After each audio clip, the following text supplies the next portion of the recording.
Hello and welcome everybody to your Average Esports Podcast Special Edition. Yes, we do those once in a while as well. Mm-hmm. This time around, it's the End of Year Awards, an annual tradition. I mean, Starting now. we're gonna start now, where we do awards, for esports. In this case, Dota 2, mostly Yep. because I watch Dota 2, and I don't think I would qualify in any other esport to actually nominate anybody. I definitely wouldn't feel comfortable doing that. But hey, here we are. As always, joined by Steven. How's it going? What's up? Unfortunately, not with a camera today because, well, OBS and Skype are not happy with one another. But as always, we'll make it work. So, just as a little bit of a intro, I suppose, or the reason why we do this, the reason I do this anyway, is because sometimes I look at these awards, at some of the official ones anyway, a pseudo-official one. I guess the only thing that makes them official is the fact that there's money behind it. But the Esports Industry Awards happened a couple of weeks ago. I guess at this point it's almost like 2 months ago, maybe? Yeah. And they had some questionable decisions, at least from my perspective. And whenever I see those awards, I get that itch to just do them myself. That's also why I did them last year, in block form. But this year I decided, hey, you know what? Let's make it a little bit more exciting. Let's have it on a show, and let's talk to Steven about it. Because, of course, Steven, you also have a lot of opinions on this topic, or these topics, rather. Yep. Should we just get started then, I suppose, with a category? Do you want to preface anything else? Yeah. So when you're talking about Dota 2 specifically, there are two ways you can do it. You can either do it by the circuit year, so that's TI6 to TI7, or by the calendar year, which is just all of 2017. And by switching it from one to the other, you actually get vastly different results. So in this particular case, we're going to be talking about the 2017 year, but we will reference the circuit year as well. Yep. So just keep that in mind. And I'm not exactly sure if we ever hit any criteria, because Dota 2 is a very finicky game in terms of how you want to rate individual play, because this will be a majority about individual players because of the way the patches, the meta works. But basically, it'll probably be some combination of consistency and peak form. Pretty much. There'll be some awards that pretty much highlight one of those factors. We have an award we have a category where we talk about the player that displayed the highest amount or highest level of individual skill. So just literally to just look at the players that basically were they mechanically or just the most skilled throughout the year. Not necessarily even consistently, but just displayed just raw skill. And even if it was just throughout one tournament, but if you can pinpoint to that player and say, I've never seen a player perform better this year, then that's going to be him. But yeah, it's like you said, it's difficult to compare some of these players because obviously there's different play styles as well. So even within a position, it's difficult to call out, all right, this player is definitely the better forward position player because, but whatever. But that's what makes this sort of discussion fun, right? Yeah. The fact that we can discuss this. Yeah, and then there's one last thing is you also have to consider the strength of the teams. So for instance, when I did in awards for CSGO, actually having a stronger team hurts you, because the stronger your team is, the less pressure and less the less you should technically have to do. But even though I say that, even if you are on the best team and you are the best player, you would still get the award anyway. In CSGO, obviously that would be Coldzera. But in Dota 2, for instance, Miracle is a great player, but I don't necessarily rate him higher than a player that has a shit team around him, so he always has to go ham. Yeah. If you get what I mean, because Miracle you have to separate the individual play from the team aspects. Liquid might be the best team, but that might actually uplift Miracle as an individual player in that sense. The best player doesn't always have to be in the best team as well, right? And that's very important to note here, of course. But at the same time, you can't just look at a player that never qualifies for a line event and still call him the best player in the world. Yeah, that's impossible. Right? You have to have some kind of level. Exactly. You have to have some kind of level of LAN performance. Exactly. All right, I'll give you the most extreme example I can think of. There are two of them, I guess. Simple this year, Navi, or Nico in Mouse. Sports. Those both of those teams are complete trash for various reasons, but they themselves shine incredibly high, and they showed that even in losses. And that's like a critical thing you have to take away from this is even if you lose the game, if you show me something that's like really amazing, I'll still count that towards you in an individual award. Especially if it's up against really good teams as well, right? Both of them showed it against good teams that Yeah, they are. both of them did it against like Fnatic, the greatest all time team, Yes. like and the deadest version. They both did it. Yes. So it's like that's why I rate them both so highly, even though they got almost no achievements. And then of course there's actually that's pretty much it. You know, there's obviously, as you mentioned, meta to take into consideration. For example, IG earlier this year, I think for the first about 4 or 5 months were probably the best team in the world, or one of the best teams in the world anyway. But then they literally got patched out of the game. Like Iceberg literally dedicated 4, 5, 6 nerfs in one patch to all of IG's heroes, and that's like a huge thing. And then they still go on to play TI, and still did really really well there at TI as well. You know, considering.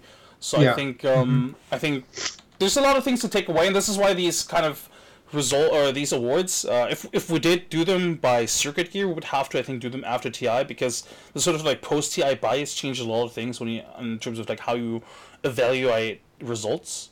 Yeah. Because also, go ahead. Yeah, I think afterwards now we reevaluate TI results completely differently than how we would after TI. I think now we get to see, alright, LGD 100% a fluke at TI. That is one tournament performance, one-off performance. And right after TI, you could argue that it's maybe something, if anything, like a growth. You know, they go on from like playing really bad in online tournaments to like starting to qualify, or at least playing the finals of the qualifiers. Then they get like a really lucky shot on LAN of it, but then they show that they're really good on LAN, and then they win the TI qualifiers, and then they go on to go really well. So you could make the argument, oh wow, this is like you know, they're trending. They're this like a rising team. They're gonna be the next powerhouse in China. But now after TI, we know this is actually a really shit team. They have to make changes. They are gonna make changes, and I think everybody now looks at this TI fourth place in a completely different light than they would have right after TI, and that's why it is very important that right now we do the calendar awards and not the circuit awards. Yeah, and this also hits the root of the problem is. One of the reasons I actually dislike a majority of Dota 2 awards is because they put way too much emphasis on TI. Yes. And I feel like it's because TI is such a big thing, you could actually make an awards just specifically for TI. For sure. But for an end of the year awards, I think consistency does bear out more than TI. So for instance, when CDEC ran that miracle run to the second place, they were fucking amazing, but I wouldn't even put them in like my top 5 teams of that year. Not right? You probably couldn't even pick out any player to actually be like some of them maybe in the top 5 in sort of like positions, but otherwise not really. And I think, so that's kind of what I'm getting at. And a lot of like players even themselves admit, right, that TI tends to have some of the worst Dota throughout all the year because teams underperform heavily at that event. And that's why I try to emphasize as much as possible, TI at the end of the day is still just one tournament. You cannot overrate those results at all, and that's why even post TI. Again, I try not to harp too much on this because obviously we want to go to the awards. But LGD, I still thought after TI they were like a shit team, but people kept arguing with me. Hey, they placed 4th at TI. You know, it's like how can you argue against them? And then they go on to lose, and people are like, oh, it's because 11 is not there, right? With 11, they placed 4th at TI. Without 11, surely they lose. But please, for the love of God, don't overrate TI results. Same with DC last year. DC last year was so overrated just based on that one TI result, and they got carried throughout like 3/3 of the circuit just because of it. Yes. And it's like, if you want to think about it another way, it's like, TI results work in such a way where like pressure is so high that the higher your expectations, paradoxically, the worse you do. If you understand what I'm getting at, because it's like something like Daigo once said, where like if you're so focused on winning, what happens is you actually get away from your own play style and your own game, and you start getting in your own head. Whereas these guys that are shit teams, but maybe they're good in some way, but they don't realize it, they have a much less pressure to perform at TI. So they don't feel So when they get to like 8th place, they're like, oh wow, we already did it. They get to 7th place. Oh wow, this is even better. For them, it's like just like a bonus. Like, oh, we did way better than we expected. Empire So we this can year. keep playing. Yeah, Empire this year, great example of that. So it's like, it's not while playing under pressure will obviously constitute a part of what makes you a great player. You cannot overrate TI, I think. Yeah, 100%. Especially, and that's why I think it's so important to put TI into context of everything.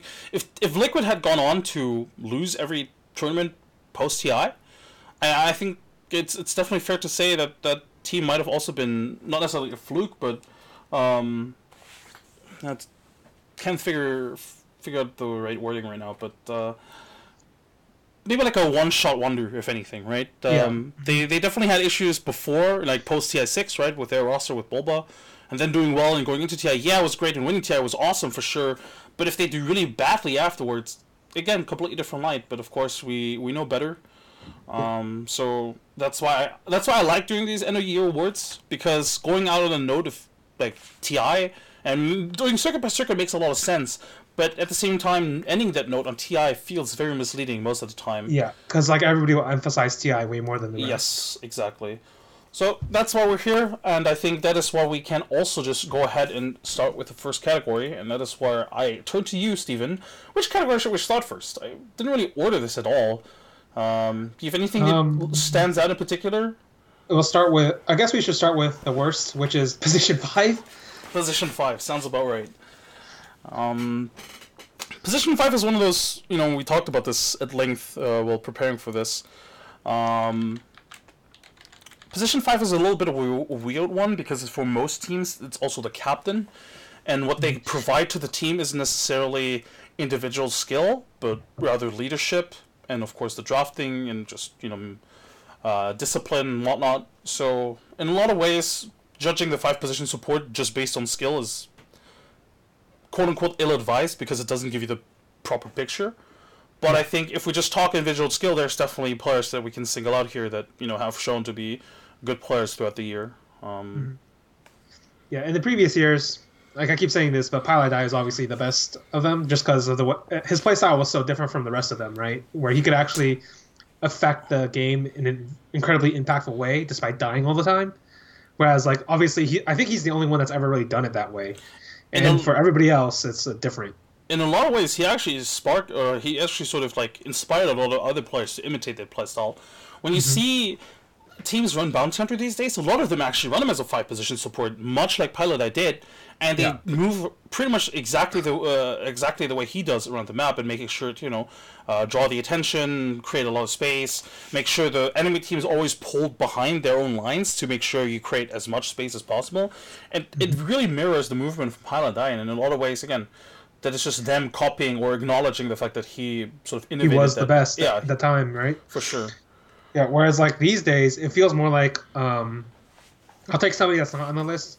It feels more like a PPD role, and what I mean by that is it's like the way you play 5 is you have to play a stable, consistent role within your team's meta and identity. And because majority of 5s are also captains, that's generally what they do. And so it becomes very hard to like distinguish that. So I will say that there are some players and some teams, and I think this is mostly because of the players, that started to, and that they've for a long time now sort of mixed and matched those positions. For example, Liquid and Secret have been two of the teams that have always had a bit of a blurred line. I still think it's very obvious that GH and YAEP are the 4 positions just based purely on the farm, but based on sort of like the way they have to play the game, especially in the early game, sometimes actually rotates around a lot. So sometimes we'll have Puppy roaming around on the Spirit Breaker, right? We'll have Puppy doing the Bounty Hunter shit. We have Kuro playing some of the also even farm intensive heroes as well sometimes. Visage Wisp. Yeah, he basically makes an excuse for himself to play carry as much as he can. Effectively, yes. So in a lot of ways, I think there's a bit of a blurred line for some teams, but generally speaking, it's definitely still very distinguishable to see, all right, he's definitely getting the least amount of priority in that team. And I actually did some research at TI because I wanted to write an article about it, but there are very few teams that share the burden of buying wards. very consistently is it the 5 position player that buys the wards, and I think that is sort of just one thing to immediately recognize. All right, that dude is buying wards. He's the 5 position player. Mm-hmm. All right. All right. So, I guess as for nominees, we picked a couple. Yeah. I'll just list them: Kuroki, Fly, Solo, Puppy, and DDC. Mm-hmm. It is worth noting that it's not like we completely ignored the Chinese scene, but they haven't exactly been too convincing either. No. Obviously, when we do pick these nominees, we look towards the top teams first, right? Well, first you look towards the players that stand out immediately, but then you look towards top teams and look towards their 5 position support players. And Yeah. one that stands out that is definitely not as good as his team's sort of performance would suggest, in my opinion, is Faith from Newbie. Yes. Faith, I think, has been one of the most underwhelming individual performers in the history of Dota. When you look at like top tier, right? Considering he's a TI champion, considering he's literally a runner-up this year as well, I think he's very underwhelming. Yeah. Obviously, like the reason he's in that particular team is his experience, his leadership, his drafts. Those are all important things, but just because he's on the top team, that doesn't actually make him a good player. And the same could be said for a majority of the 5s, and that's why it's hard to distinguish team play from individual play for this particular role.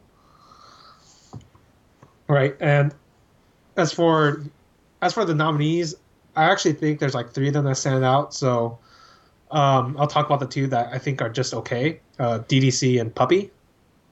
I think both of them are like. It's not that they're bad. It's just that they're not that great either, and that's kind of what you want from your 5. But this is like a very like sparse role in terms of nominees, to be honest. We're also obviously very nitpicking, right? I mean, these are definitely the best of the best, and they've proven that over the course of the past couple of years. But at the same time, and I think this is what we both agree on, neither DDC nor Puppy are necessarily the kind of player that you look towards that will change the course of the game. They definitely can, and they have. Don't get me wrong, but they are not expected to in a lot of ways, because they're usually the kind of players to provide the stability and to provide the foundation more so than anything. And they also have very flashy 4-position support players that they usually tend to enable, right? We have, on one hand, Kaka, and on the other hand, we have YAEP, 2 of the sort of like flashiest 4-position support players, for sure. Yeah. So I definitely agree with you that these 2 players, out of the 5 that we mentioned, aren't necessarily like standout at all. If anything, they're just rather... They're average in this group. In this group, yeah, they're just average, which is still good enough, obviously. Mm-hmm. All right.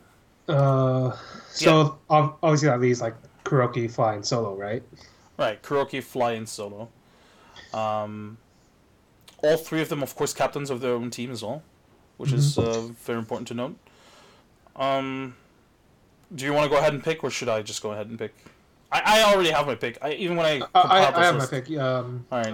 I'll just say it. I think it's Solo. Yeah, 100%. I think Solo is has been the best 5 all year, in both years, in the circuit year and in the calendar year. I agree.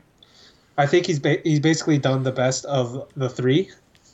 Like, even though Kuroki I consider the best captain of the 3, Fly is actually he's a hard captain to quantify, just because I feel like he falls apart in the highest pressure situations, specifically TIs, which, like I said, I don't overrate them that much, but this has been a consistent like problem in his career. Mm-hmm.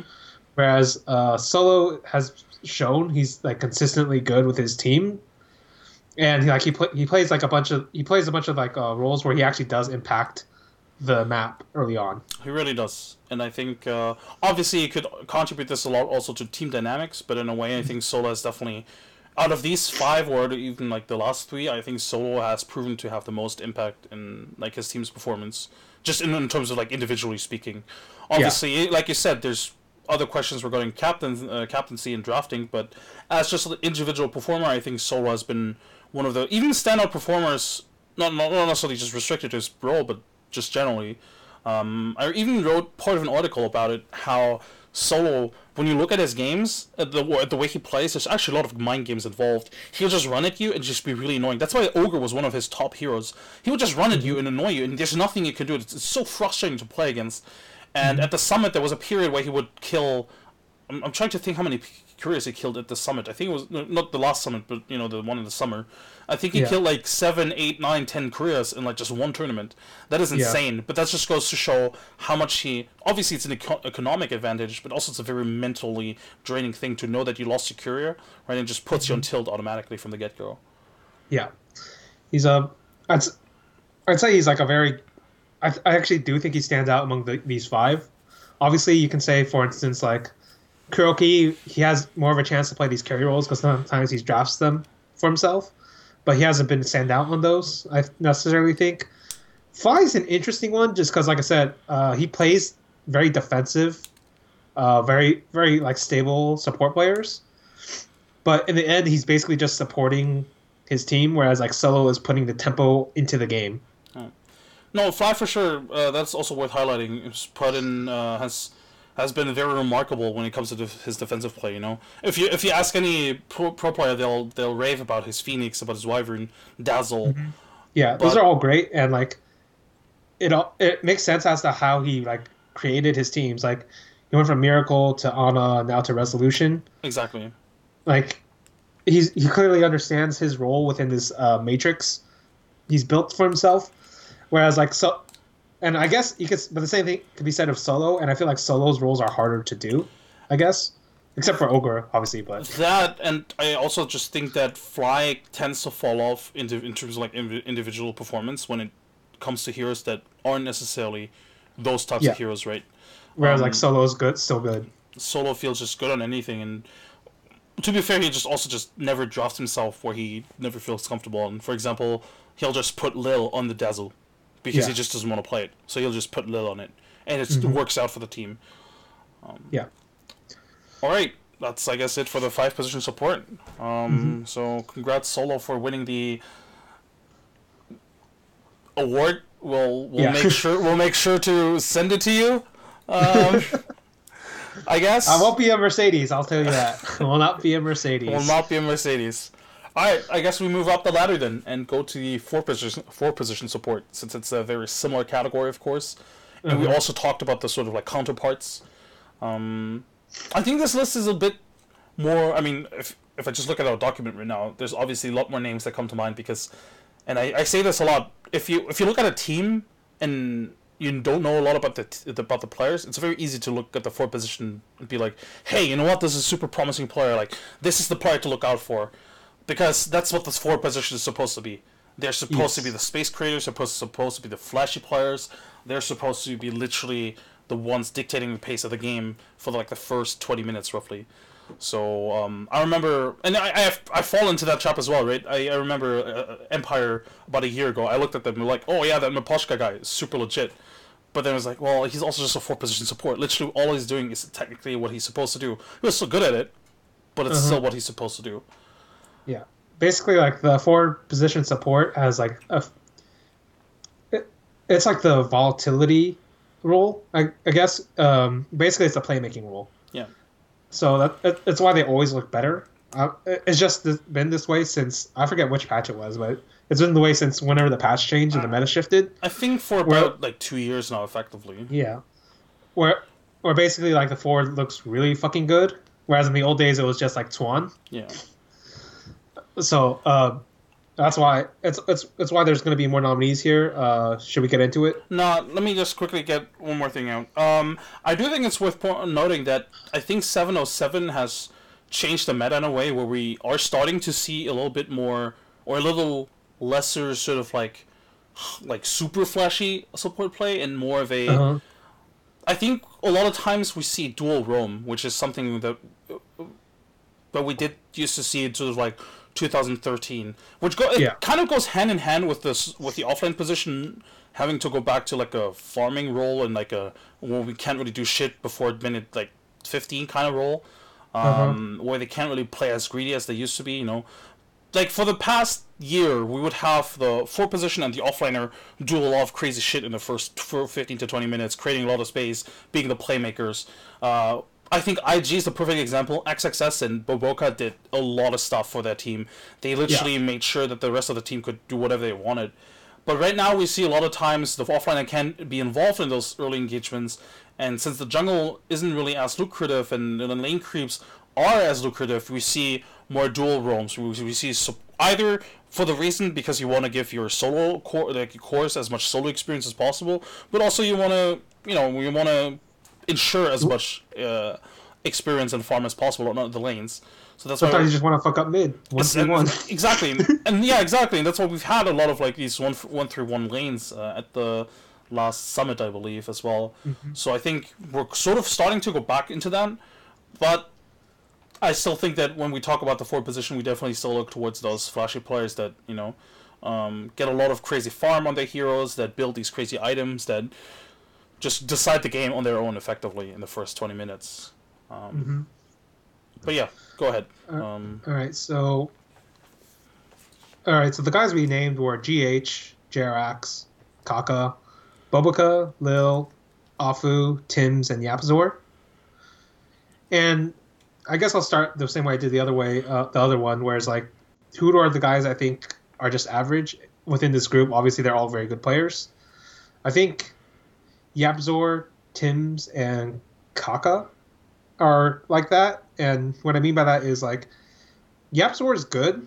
I actually think he was the best secret player, but the problem with him is like I feel like he only hit his peak after TI, and like at the same time, like what I mean by after TI is like when they made the roster shuffle. Right. So his team is actually much better now than it was before, and so if your team is much better now than it was before, and now you're looking really good. Like I have to say, part of it is because your team is a lot better now. So that's why, even though I think he's a great player, I think he's the best secret player. I can't really give him the nod. So he's out. Tims is individually very good, but it's like his team isn't actually good enough. His team isn't good enough, and it's really difficult to estimate his skill level in comparison to a lot of these other players because he never gets to play the big showdowns. That's, I think, one of the big issues. Yeah. He never gets past that group stage or like the first knockout playoff stage, and that makes it really difficult to actually push him into that last tier. And that's why I agree with you on Tim's for sure. All right. The last one you mentioned was Kaka, I think? Kaka, yeah. And then here's why. Obviously, he's part of the newbie squad, the best Chinese squad of the year. But even, like I said, individual awards don't necessarily correlate with how well your team did. And that's kind of my problem with Kaka is like he's on one of the best teams of the year, but even though he's a very good player and at times he could like win the game, his problem is that even when on this great team, he still wasn't able to outperform support players on equal teams on the other side of the game. So it's like that's why I don't even think he's like, and like we said, 4 is like one of the most important positions of this year. I don't actually think he was even like the second best player on his team. I actually think U9 and SCCC are better than him. So that's why, while I think it's good, I can't give him the nod for the award. That's actually some really good points you made there. I also wouldn't give him the nod into the last tier or like the top tier, mostly because I think he's very inconsistent, or he can be very inconsistent, and I think he just tends to tilt a lot without listening into comms at all. It just seems when you look at some of the games, you know that when his early game isn't going well, he just doesn't really pull back at all. He just sort of like becomes dead weight at some point, especially if the hero isn't named Sand King. So Kaka definitely for me does feel too inconsistent at times. Still, fantastic support player, but when it comes to, comparing him to the best of the rest, it doesn't really seem like he measures well against the likes of GH. I. All right, and I actually. Yeah, go ahead. I basically agree with you on the estimation with Yapzor as well, but I would just add Afu to this category.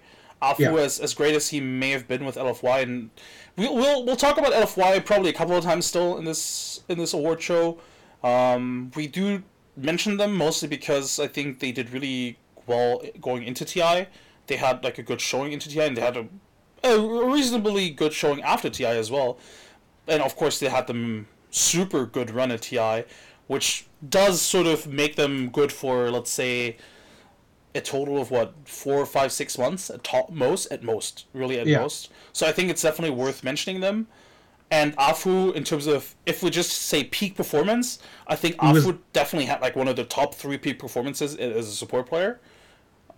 I actually say he was the best peak performance Potentially, for support player yeah. because you look at the other guys on this list that are left: Lil, Bobica, Jerax, GH. I'll say it. I think LFI was the weakest of those 5 teams, and I think LFI's best player was Afu. No, that's a fair point. That's definitely a fair Right? So point. like if so like he actually had to carry the hardest among the 5 players, but the difference is like his consistency wasn't quite as high as the other guys. So I can see why you might not pick him in that sense. Like it's very hard. It's hard to judge. I think he might be more meta resistant than Bobica. Well, unfortunately for Boboka, I think a lot of players are more meta resistant than him. Yes. So Uh, that's actually why I would put him ahead of Bobica. yeah, no, I get no, totally. I definitely agree with that. Then I guess it's a question between GH, Jerax, and Lil, really. Or would you stay, Yeah, or would you put Afu ahead of one of those 3 still? I'd still put Afu ahead of Jerax because, all right, if we were talking about the calendar year, I'd actually put Jerax as the best. Not calendar, circuit year. I'd put Jerax as the best support, but we're not counting the circuit year, so he was only really good for the first part of the year, That's very good. and like that's basically the same amount of months as Afu. That's kind of So that's kind of what I was hoping you'd say, because I 100% agree with you. and Um, yeah, so Afu actually carried the shit out of his team, whereas Jerax was just like a part of his team. Is very good, a very good part, but I'd say Afu was higher than Jerax. I think at the end of 2016, everybody would have agreed that Jerax was like the best player in 2016, right? Hmm. And I even made again. Even wrote a blog I, about it, and I named yeah, I him. actually think he's better than Miracle for that Yeah, year. hundred Even though percent. I think like Miracle's Even though fucking Miracle was amazing. fucking amazing, but him leaving OG and then doing really bad with Liquid for the last 4 months really screwed over his curve. I mean, it was tough. It was tough though because he had to carry Boba. Nobody can carry Boba. That's unfortunately a very good point, a very true point as well. No, but I agree with you. Jarek's also very similar to Afu. Didn't necessarily, show more. I mean, I say not show more, but it's just I don't think he and OG would be too happy with the performance post Kiev Major either. Honestly, Yeah. So yeah, I um, definitely like give the nod to Afu yeah. over Jerax. I still will give it over to Jarex mostly just because Jarex has the title under his belt, where the Yeah, Afu, you that's know. a fair way to look at it. But like Um, individual performance, I still think Afu is very good. But so I yeah, guess it's just GH and Lil. and and this is actually a really complicated one. It's a funny one for sure, because if you ask Lil, I think Lil he, thinks GH is trash. he does, he does. It's a difficult one because I think, and I illustrated that earlier when we talked about solo, it they both have a bit of a different dynamic between their supports in a lot of Yeah. ways. Like we don't see GH having to play the dazzle because his carry or his captain either doesn't want to or can't play that hero, or wants to Yeah. play a different hero, right? And in Hmm. a lot of ways, Solo actually does roam a lot more than Lil because he plays those disruptor ogres that just run around doing shit. Not even necessarily trying to win the other lanes, but just trying to like annoy the other supports.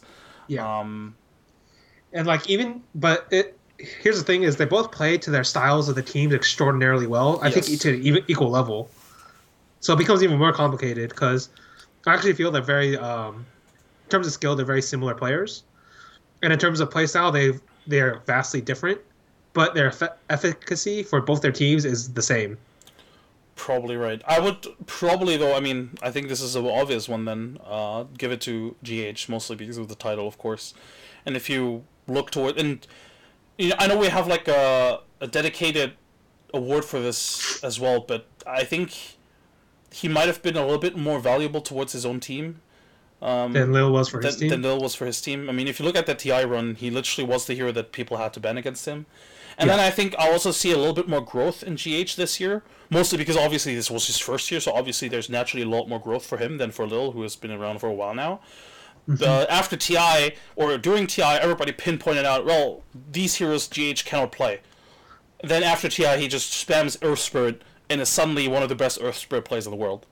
That is Yeah. just the kind of player he is and the kind of person he is, and I think that's sort of like what puts him ahead of Lil in 2017, for me anyway.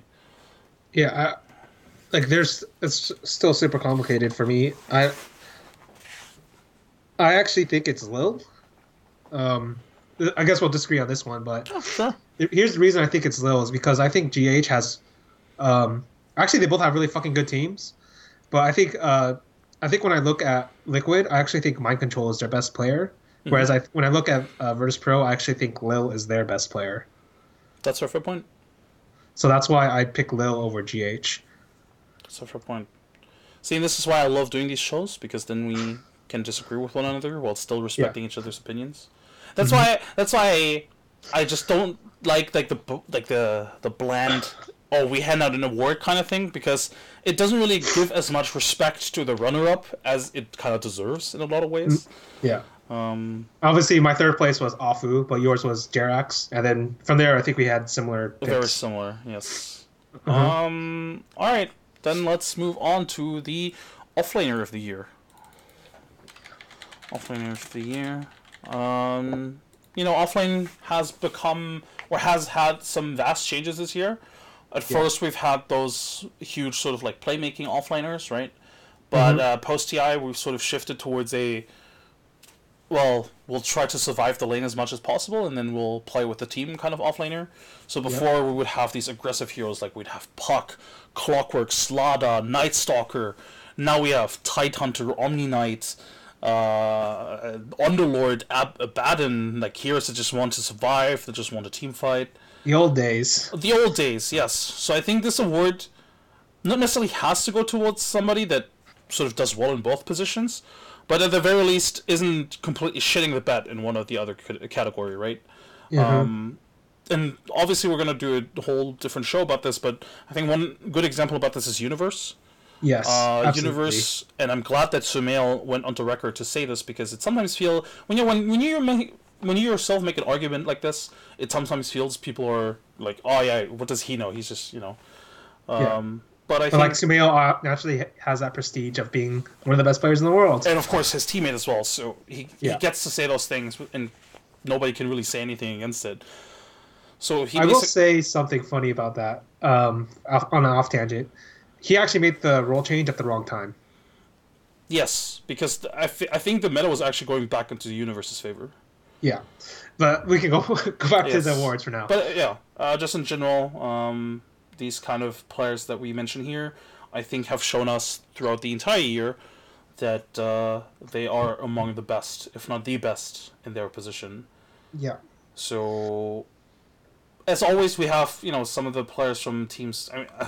I think throughout all of these awards, you'll see players from Liquid, Newbie, VP, and some OG sprinkled in there as well, of course. Yeah. So we have Mind Control from Liquid, KP from Newbie, Pasha, S4, Ice 11, and then, as mentioned earlier, obviously some LFY players as well, Inflame. And just to get it out of the way, I do think Inflame doesn't necessarily compare to the rest as much as the others do, just because I think he's had a shorter period of time where he's really dominant and where he's really good at. But to be fair, when he was good, he was super effing good. His TI performance was off the charts, pretty much like anybody from LFY, really. And if I had to judge by peak performance, I would probably put him as the number one in terms of offlaners. I think his peak performance in this year was unmatched, and as an offlaner. Yeah, that's a fair thing to say. And also, you have to give him the caveat that offlane wasn't his role. Yes, he switched to offlane. He role switched, and that's something you have to consider for these individual awards, because switching roles can be very hard. Like, sometimes it's very easy for players, but we also seen cases where it's incredibly hard for players. So you have to give him like a little extra bit for Inflame. Mm-hmm. And like the problem is, like, everybody else on those lists has been incredibly consistent. Actually, maybe I'd argue for Inflame over KP, but that's like a stretch. But even then, I still think KP was better, so maybe I wouldn't do it. I will say I actually do think Inflame is better than S4, because S4 got kind of fucked by the calendar year and circuit year. I guess it's the sort of same idea between Afu and Jerax. Afu and Jerax, but I personally think though that even in OG's sort of slump, I think he was pretty much he was their best performer, or one of the best performers. I basically think S4 became their best player. So unlike the other one, I actually do think S4 is better than Flame, even though I do think Alpha was better than Jerax. Like in that respective time period. So that's like another person I might have stretched over, but I can't really say I can. So yeah, I agree with the Flame, and then I guess we'll go into it. I think the next tier would probably be like KP, S4, and 11. I agree. Yeah. Actually, I would probably You isolate want to bump one? KP from that, mostly because I think KP. I know you U9 and SCCC have been the two best players on newbie, but for me it's actually been SCCC and KP. I think Okay. KP has been really really important for that team as Yeah. sort of an anchor. Because it always kind of like he never loses his lane. It never really feels like they need to make up for his losses. Hmm. And he always pulls through for them, like on any hero, really. And that's, I think, what also really important for them is the fact that he's so versatile. Because when I look at some of the other carries or other offline positions, they always seem to have that one style, and then they play that style in many different heroes, and they sort of adapt that. But for KP, it never really seems like he has to play that one style. Like he'll play a puck and then like super aggressive farming puck, no problem. He'll play like a Tide Hunter that just needs to like stand back and ravage people or like force stuff people around, no problem. And that's or like he'll play a Naga. Suddenly he's the most farmed hero in the map, right? I feel like he's so versatile in that role, which really makes newbie shine, and that's Yeah. why I think for me he's sort of a top tier in that list still. Okay. That's fair to say. In which case, I actually think he's similar to Pasha in that sense. That's actually a good point. That's actually a good point. Yeah, but I'm like, But the thing is, for Pasha, for me, Pasha just has more standout moments. Like he'll just literally put the team on the back for like 30 minutes and be like, "Yo guys, I'm done. Can you just take over, Ramses? Cool, please. Can you just finish this game now?" yeah, like, but you do bring a good point in like, if we look at both teams, I actually think like, actually it's hard to say which one has more individual players that are skilled, or which one has a better team overall. It's kind of weird, right? When you're comparing newbie versus VP. VP versus newbie, yeah. Yeah.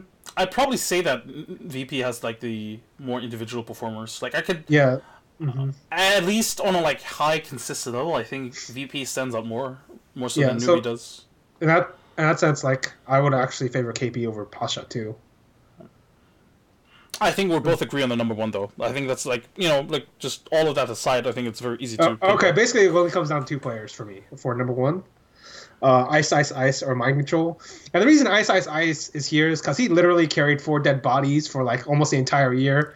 Like, come on, man, that's so good. Both That's so good, both even though his Canada team was so year trash. and Circuit. Yeah, And even in like Mineski, he's still like their outstanding performer, yeah, right? yeah. So like, it either comes down to Ice Ice Ice or Mind Control. Like, and I actually think Mind Control is the best player, but I don't know. I'm still undecided about this one. The thing is, for me, well, I totally get why you're undecided because I think Isis has potentially done more for his team, even though it sounds crazy considering Mind Control obviously won TI. But at the same time, Faceless still, what was their biggest achievement? And even as Mineski, I guess Yeah, Mineski like did win a Faceless tournament. was so bad. Faceless was so bad, and I think no, I don't want to take anything away from ISIS, but in a lot of ways it was almost easier to look really good in Faceless because the rest of Faceless was just very subpar. So I feel like if you put any of these offliners in that position, not any of them, because obviously Actually, I think they would all do a bit worse than him, to be honest. probably, but I still think you still look super effing good, especially Yeah, he because still look in a fucking lot of good. ways they made sure that ISIS would carry the team as well, based on the way they drafted. That's fair. I will say this though. Even though I personally favor players that have harder conditions to play under, obviously Ice Ice Ice had the hardest conditions to play under of every fucking player we've talked about in this podcast so far. He didn't play against all the best teams, and that's actually that's literally the only reason I'm picking Mind Control over him. No, that's Like, a fair point. That's the only reason I'm picking Mind Control over him. Like if Ice Ice Ice got to play these best teams more often, and he showed that same performance, I'd probably pick Ice Ice Ice. But just because Mind Control did it, and he was equally consistent, he was equally impactful. I think he's the best player on Liquid. I actually think he might be the best player in the world. I went with Mind Control, but just barely. Like, No, that's a fair assessment. I agree with that as well. you also have mind control then. Yes. Yeah. Mind control. And I think we both agree that he's pretty much the best player on the Liquid as well. Yeah, I think he's by far the best. I won't say by far, but I think he's the most important player Liquid has, and therefore the best player. Yes. All right. Then we can head on to the mid lane. Now, this is where it gets juicy, because I think mid laners is something that people will usually talk about when they... Or mid laners are usually the kind of... Do you follow awards in football? Not American football, but soccer at all? I don't follow awards, but I know the game. All right, so usually in football, they usually assign the forwards the best, like the MVP award, right? They usually when they choose a player, it's usually forward, the guys that score the goals, because it's very easy to look towards those because they're like the flashy ones, and in a lot of ways, mid laners are that same as well in Dota, right? You look at them and right, Miracle's the best player of the world, or like the MVP, or like Sumail or whatever, but I think this is obviously up to anybody's interpretation, but at the end of the day, it's also still just a position that is enabled by all of these other positions. And that's why I think it's good that we're doing these by position, because, I think it's important to highlight that everybody, or that there's a lot of, like, good fucking players in these other positions as well. Yeah. But of course, all of the, or most of the, or some of these mid laners will definitely reappear in our MVP awards, or whatever we're going to call them. Okay. Alright, so, Mid Laner of the Year. Nominees, I think pretty straightforward. I hope we didn't forget anybody. At least, I think we didn't forget anybody. So we have Mid 1, SCCC, Sumail, Miracle, Maybe, and no one. So effectively just the mid laners from the top teams in the world right now. It is funny, though, that, and I just want to mention it, did you watch the... What was the tournament? The Perfect World Masters, the minor in China. I think I might have watched it. So they also did their own award show, right? And they did China-based only awards. So they only voted for like the best Chinese carry of the year. Obviously, they didn't call it best Chinese carry. They just called it best carry of the year. But it was very obvious it was just for the Chinese audience, for the Chinese players. So literally every position had an LFY player in it in the nominees, except mid. It didn't have super. I remember that. That was hilarious, man. Even in the rigged awards, they couldn't push themselves to give it to Super. Yes. Even though Ruru literally, or it felt like Ruru was handing out those awards, right? Even they couldn't force themselves. Even they couldn't create like the like dissonance in your mind to actually believe Super was a good player. Yes.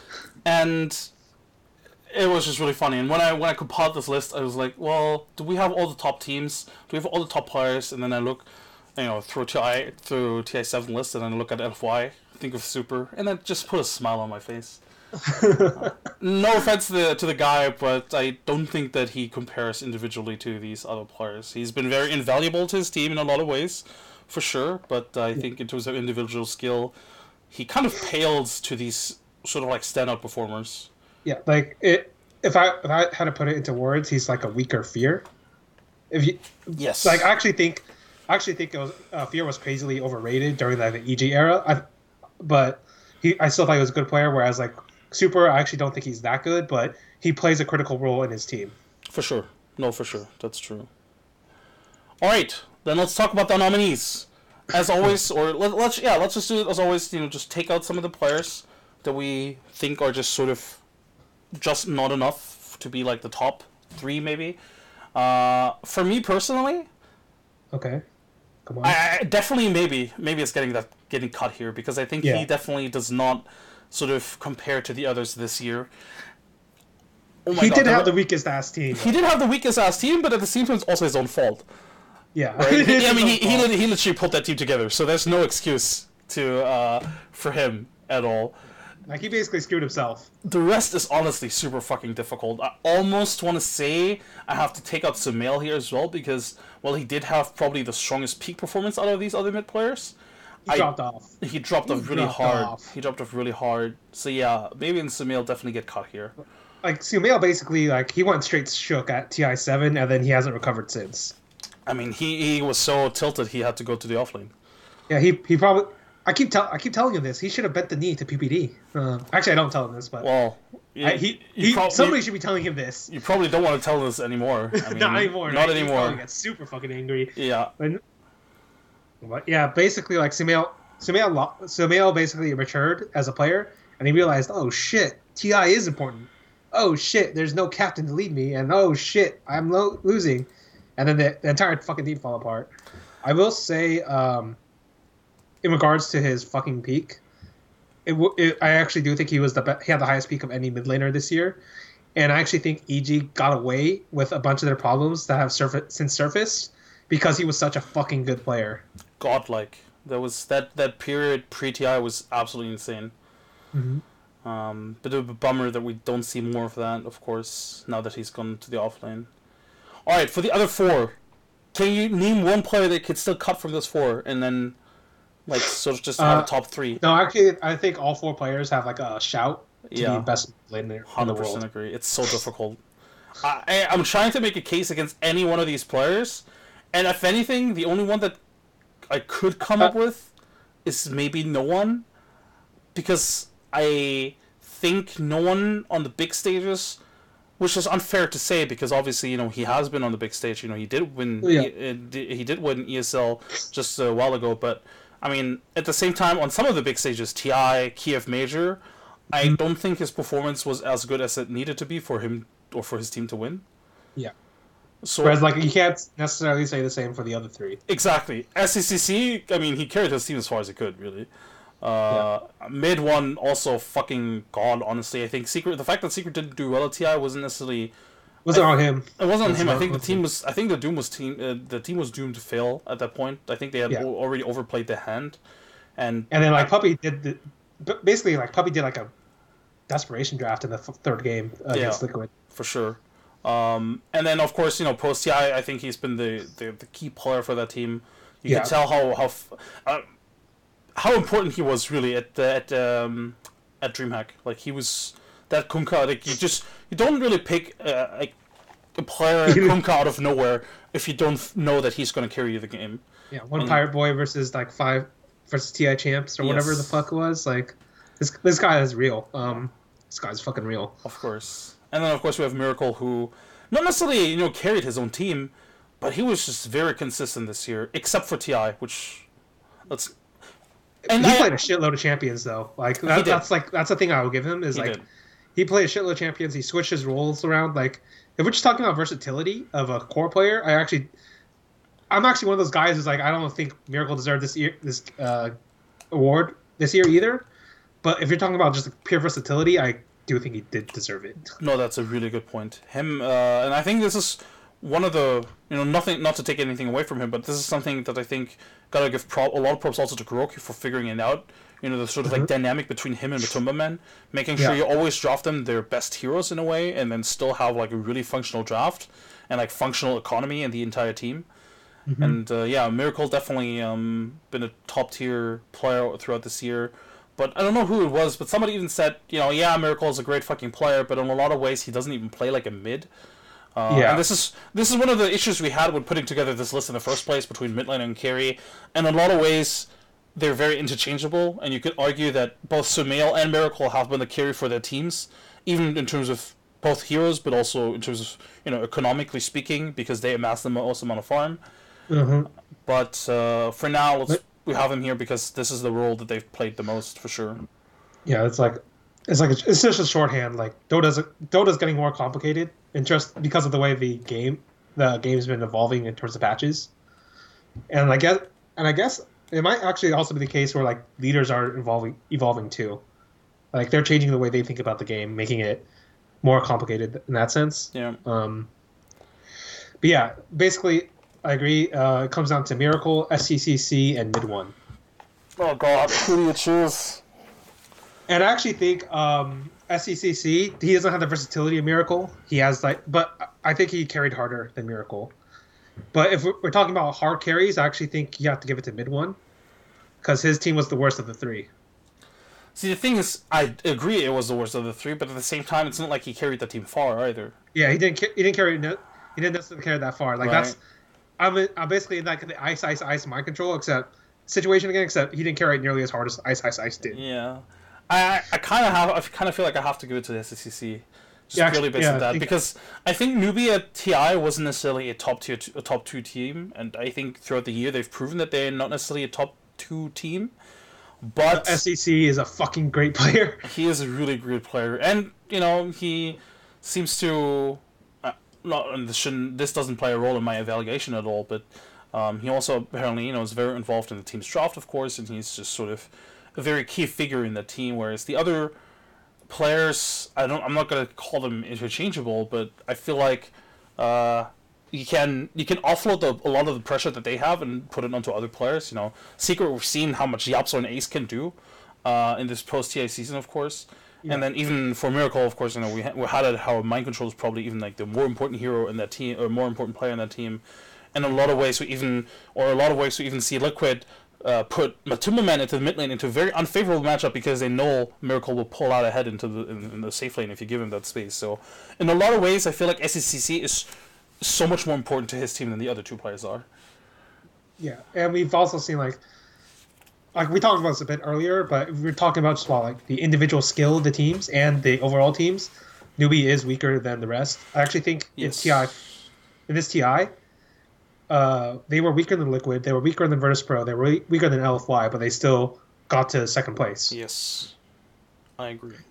So I do, in that sense, I do agree. Like SCCC, he's been the pivotal point for Newbie. He's actually been their best player. So I do give the nod to him. SCCC. I mean, if we did have awards, we would have to now send it to China for the first time. Mm-hmm. Yeah, I guess this in general, has not really been a good Chinese year. But SCCC has been amazing. SCCC has indeed been amazing. Let's talk about Carry of the Year. Carry of the Year. We have a very similar selection in terms of teams, but we have a couple of sort of out of the field kind of appearances, which well, we'll talk about that. So nominees are U9 or AKA Mugi, Matumba Man, Ramses, Burning, Resolution, Ame, and I guess even though we didn't actually put it on here, Monet I think is also worth talking about. Yeah. Okay.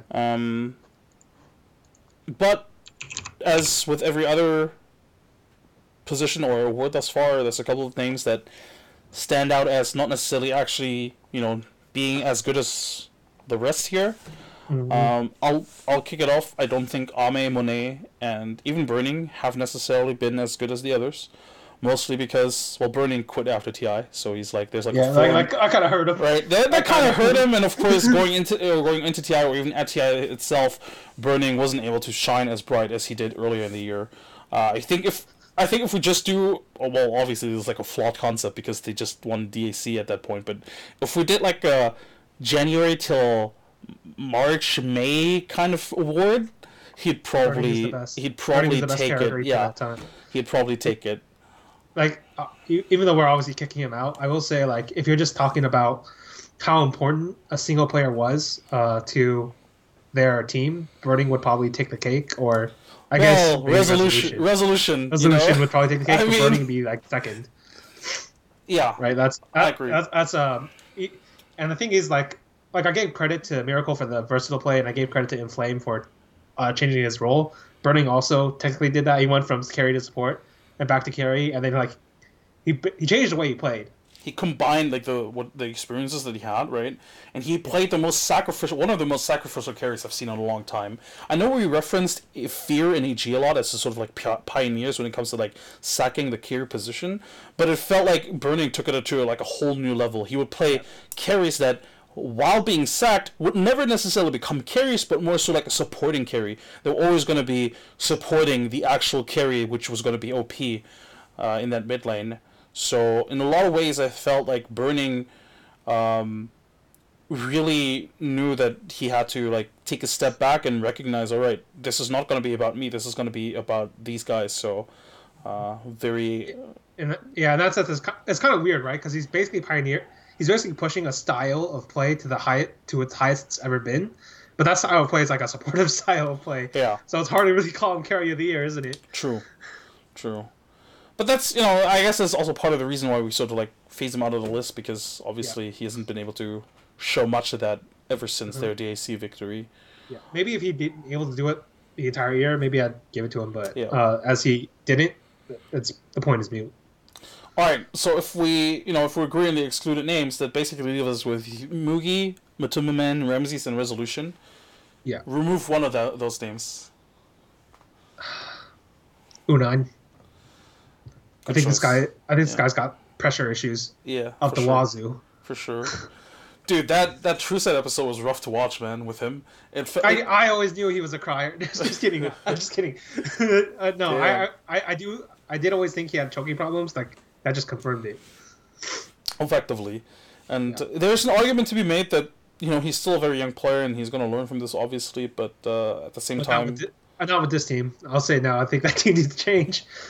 to be fair, you've said that a long time ago. And I keep saying it. They need Xiao 8 back for the cabin. It would work. KP, he used to play carry after all, so if they wanted to. Maybe. Well, But yeah. assuming that is, I don't think there's other reasons why. Like, maybe in consistency he matches the other three, but in terms of carry power, he doesn't match the other three. So it's hard for me to like put him over those three. No, I agree. Yeah. So, all right, so we have Matumaman, Ramses, Resolution. Yes. Who do you choose? All right. In the other two, I basically chose like the best overall consistent player over the guy who carried from shit teams. But this time, I'm gonna go the other way. I think Resolution was the best carry, even though he was in a bunch of shit teams all year. I legitimately think he was the most important player for his every single team he was in, and he just showed like so much skill despite all of that shit. That's true. Ramses and Matumba, man, yeah, you're both good, but you weren't even like you weren't even like the best players in your teams. I think that's a really good point, because even in Thunderbird or Digital Chaos or whatever they were called throughout the entire year, Planet Odd, whatever, Yeah. he made the team look very competitive still. Even though I think, I mean... Even though I think team was heavily overrated. 100%, yeah. I still think he made them look somewhat competitive, and whenever I would watch their teams, I would like, well, Resolution is still farming, so this could go either way, really. Whenever you tune into a game, you could still tell, alright, he's still farming, there's a chance. And I think that's one of his biggest strengths.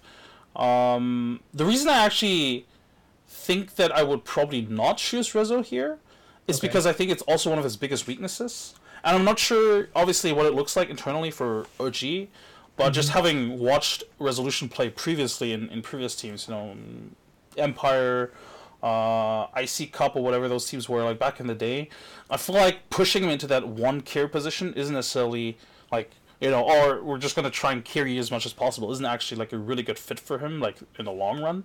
I mean, it definitely didn't work out for DC because they didn't qualify, obviously. It worked out for Empire for sure, and it's not working out for OG right now.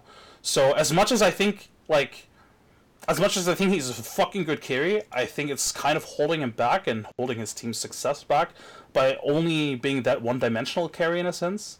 And I think he could be more if I think he wants to be that carry right now, but I think he could be more, and that's why that's why I wouldn't choose him right now, and instead would probably choose Matumaman, because I think Matumaman for me has been how should I put it? He's been a very key factor in Liquid's play, because, and this is an analysis that Scant did for Dotabuff, but he basically analyzed, well, whenever Liquid needed push, they would just pick something for Batumaman, and he'd have like 4 or 5 different heroes that he could pick from that he would always be really good at, and it made it really difficult to play against Liquid, especially when they started putting him in the mid lane, because then suddenly you'd play against these kind of weird carry heroes that you're either not prepared for, or that he's just so good at that it's not easy to just shut him down, both in lane but also in the mid game. And it's really difficult to sort of like... Usually what you do is you just apply pressure to one hero and you hold him down and you make sure that only one carry gets something done. But even if you hold Batumaman down, since he's playing so many push-intensive carries, he'll still get like an objective or two. Obviously you could make the argument that it's something, you could give to Kuroki, because he's obviously the drafter, the captain of the team. But I feel like Matumaman has been the most consistent carry out of all of these players in this list right now. I don't think I could ever pinpoint to a game and say, well, Matumaman lost that game for them. I can definitely do that for any other player in this list, though. That's fair, but here's a counterpoint. Matumba Man played with your best mid laner, best offlaner of the year in mind control, your best True. position 4 of the year, GH. Resolution. This guy played with DC, played with Thunderbirds, played with that fucked up Empire. Now he's playing with OG, which is like a bunch of like Jarek's fallen off. S4 is still decent or good. I think he's still good, and then the other two I think I've fallen off a bit. So I think Resolution is like he's basically like Matumba Man's playing with like best players of the year. Resolution's like got way less resources than that, and he's still like putting up the results. And unlike say Ice, he's playing against he consistently gets to the places where like he ends up playing like some of the best teams. So that's why I still go with Resolution. And you do have a point about his like one dimensionality, so to speak. But goddamn, it's so good. It is so fucking good. No, you have a point. No, for sure, it is so fucking good. I guess my biggest gripe is just that I still have to see him pull it off like a top tier team. The same reason for SSIs, I mentioned that it's somewhat easier to shine in a shit team if you're like a good player. Obviously, the question, it begs the question. Well, actually, I will say this: it's easier to shine in like a core position. I don't think it's possible to do it for 4 or 5. For support position, it's definitely very difficult, for sure. No, but as a core, especially with that playstyle where you literally just play, all right, we'll just make you, or we'll just give you as much space as possible. You try to farm as much as possible, and then we'll see from there. With that kind of playstyle, it's somewhat easier to look really, really good, and that's why I think Resolution, as good as he is, and he definitely, his farming speed is absolutely insane. I have reserved feelings about putting him one more point. Then I'll give you this last point. I don't actually think Misery is that great of a leader. Whereas I do think Kuroki is one of the all-time greats. That's a good point. Yeah, and of course, if you don't have that, right? Like we're talking about like one dimensionality, but like there have been plenty of players that have had that have won awards because they had a leader who could figure it out. Like Resolution hasn't had that kind of leader until Fly, and as far as I know, they're actually taking it kind of easy right now. OG, like they've been taking it easy until the new year, basically, as far as I can tell. Like maybe that's just me like looking at their results and looking at the way they're just chilling out on Summit, but maybe I'm wrong. But like for most of this year, Resolution has not had like a top tier leader. No, that's a fair point. Because like I'm talking about Matumba Man here, like he has such a critical role. Fair point, but you also pointed out he had a leader who could figure it out. Is Resolution also going to have to be like the all-time leader and carry player? We only got one of those. That's Eternal Envy. It's true. Well, to be fair, Resolution has been a really strong carry in his own days. He's a very strong captain in his own days, right, with Empire. So that was like more of a desperation play.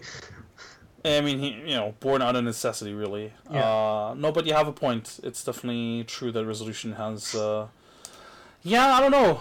I still don't want to pick Resolution though. It's as much. I know you make a very compelling case. Make a very, very compelling case. I still don't want to pick him though. It's just that if only I had seen like a bit of a better performance. Just a little bit. OG. Like, God damn, his peaks are so good. It's not just think about the peaks. They're so good. Yeah.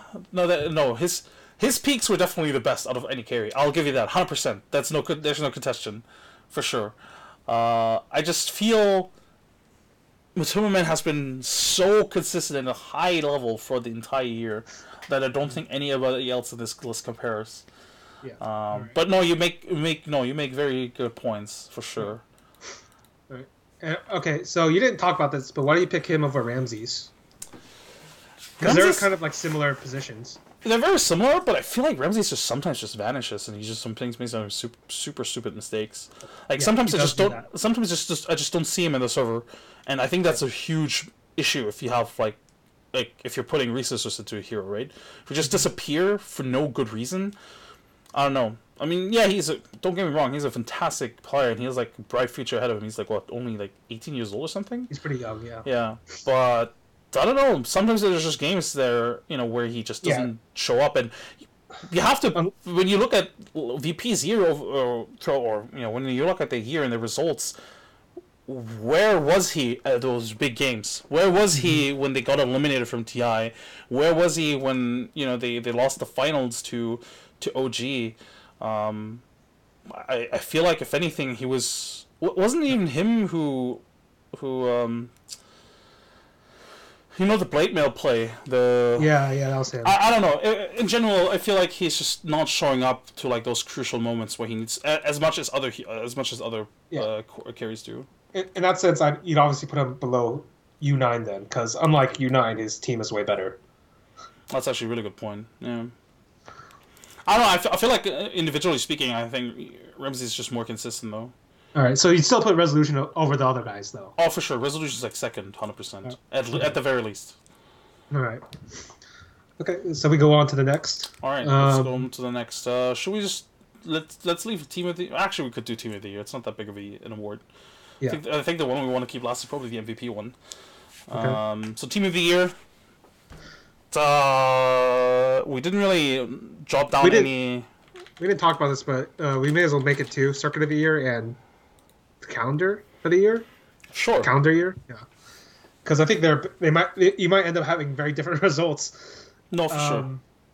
Yeah. You go ahead. You go first. So for calendar year, I think it would probably have to be between either VP or Liquid, mostly because I don't think any other team has shown as consistent of a form throughout all year. Mm-hmm. You could maybe make a case, maybe very very maybe make a case for Secret, not necessarily. But I think the reason why I wouldn't put them in the top two is simply because I think the first half was very very weak in comparison. Hilariously weak, yes. And well, they were still. They were okay. Yeah. But they were not. They were obviously they were not. Even back then, like when Liquid was still struggling and like rising up, they were still. I still think Secret was below Liquid even back then. No, I agree. So that's why I think it has to be between Liquid and VP, and I think the amount of titles speak for Liquid. I think this is the kind of award where you can just look at the raw results, because you can break it down too in sense of like the teams they've played, but in majority of the time, Liquid don't necessarily have easy runs. Yeah, exactly. So that's why I also went with Liquid. To be fair, VP also pretty much had a hell of a run as ESL won Hamburg. They legitimately killed all the best teams. Exactly. They killed all the best teams to get that title in a very convincing fashion. But at the same time, Liquid also had to beat everybody at TI. They had to beat VP, Secret, LFY, Newbie. All the best teams. All the best teams. Basically. Yeah. And Resolution, Pos4. Was that them? I don't forget. But yeah, I agree. I agree with your two picks: Virtus Pro second, Liquid first. As for the front part of the year, it's a bit more complicated. The circuit year, it's a bit more complicated. See, I think OG at least enters that discussion now because they obviously do well at the Boston Major they win the Boston Major and they win the Kiev Major. Yeah, but they drop off. They drop off, but at the end of the day, that's just one tournament ultimately as well. Mm-hmm. So actually, I have to look up one result from OG first before I make that final call. But the thing is, I don't think you can nominate Liquid at all anymore. Liquid's not even in the discussion. Like they're not in discussion up to that. Kind of can't be 6 to 7, right? Yeah, I don't know. You could actually make a case for Newbie to be at least mentioned. Yeah, Newbie's pretty good from that period. If we're just talking about peak, maybe IG. Yeah, but IG was also really only for like 5 months, 6 months. Yeah, it wasn't that good. EG maybe. What do you think about EG? I mean, EG did have the results to back it up for sure. They had the results, but they didn't necessarily play well, but they did. They play well. They just had a Sumail. Yeah. So honestly, it might just come down to yeah, actually, in the end, I actually feel like OG was better overall. Yeah. Yeah. The thing is, Virtus Pro, if they just win one more title before TI, they're close, but they're not that good. They're not close enough, I think. Yeah, no, I agree. But if they just win one more title before TI, I feel like that's a completely different discussion. But because they don't do well in those they do well in one event, and they do so well that you definitely consider them to be like a top team. But then they do so badly in the other events, or not good enough at least, that you just phase them out. Actually, I'll go with Newbie. I think they even though like their wins aren't that impressive, I think it was like Zotac and Galaxy battles. Yeah, and they also had But everything else, they get like a bunch of seconds and thirds and fourths yeah. and stuff like that. The reason I wouldn't give it to Newbie is because the result at the majors were too bad, and the They were majors pretty fucking were terrible. so bad. And not only the results, but also the performances. Yeah, they just play they really, really badly. they choked hard. They choked I mean, hard. they lost to Ad Finum. That should have never Yeah. happened. I mean, I could totally see that call though. I probably still will go for OG if it's a calendar yeah. year. Yeah, I feel like you it's know, between them, and winning. it's like your choices need like consistency overall, or like some consistency and the majors. Yeah. No, but yeah, winning two majors is obviously as big as it gets in that calendar year. Yeah, so Um, I guess I would have to go with OG because they do have enough consistency to back it up. yeah, Right? and even at TI, I mean, they still played what top 8. It's like Yeah, it was it's not better than bad. they've done before. Yeah. Yeah, it's definitely All right. Yeah. All right, that is our team of the year. Let's talk about. Let's mix it up a little bit. Let's start with the Okay. the bottom awards that we have, Okay. the Shiki of the year. So literally the worst player that we've seen in all of 2017. So it can be either the single worst performance that we've seen from a player, but also just the overall worst We got. performance Not only does that have to be bad, but they also have to be boosted. boosted by others. Right. So we've seen them on the big stage potentially, but they were only there because their teammates carried them towards that goal. Yes. Oh man, that's actually going to be pretty hard. Because I didn't actually think of nominations. I didn't think about before them putting either. that one up. It was just a really funny idea of an award. Who was my Shiki of the year? I mean, I'm currently looking at obviously the big events, TI, the major. Maybe there's somebody there.